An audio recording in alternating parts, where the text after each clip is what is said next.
I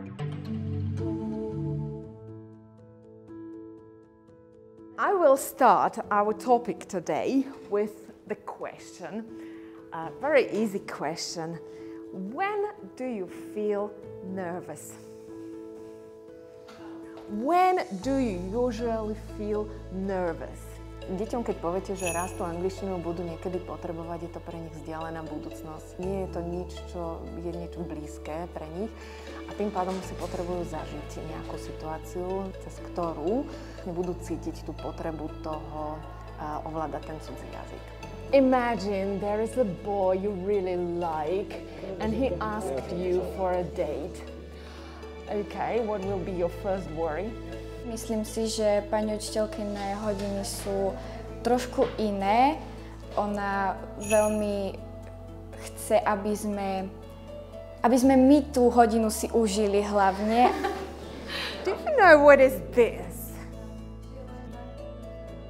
My legs feel like jelly. Excellent.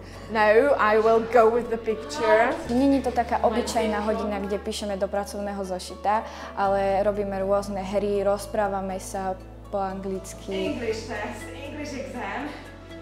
Tvoja prvá myšlienka? Zvyknem klásť dôraz na speaking, čiže na to rozprávanie.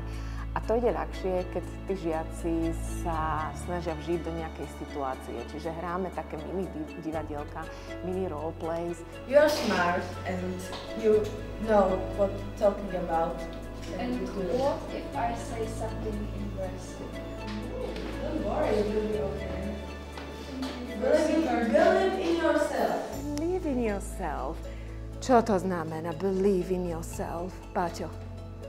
Versi. Pani učiteľka chce, aby sme cestovali. Ona nám vždycky vraví, že ak máte možnosť, tak choďte. Vždycky vraví, že sa máme všade prihlásiť, aby sme videli čo najviac zo sveta. Ona je jedna z tých, čo pre školu teda vyriešili Erasmus, čo sú teda výmenné pobyty. Bol teraz naposledy v Španielsku, alebo či už exkurzia, čo bola na týždeň do Anglicka, čo sme išli. Veľmi rada cestujem a vidím rôzne krajiny a tých ľudí, ich kultúru a vidím, akým spôsobom mňa vnútorne to obohacuje a toto isté chcem dopriať aj mojim žiakom. Preto úplne prvá mobilita Erasmu bola žiacka. Proste museli sme tých žiakov zobrať. Zuzka ma inšpiruje tým, že neučí učivo, ale učí deti. To znamená, že ich vie nadchnúť konkrétne pre ten svoj jazyk takými vecami a takými možnosťami, ktoré momentálna doba ponúka. A je to taký učiteľ jazykov, ktorého by si zaslúžil mať každý žiak.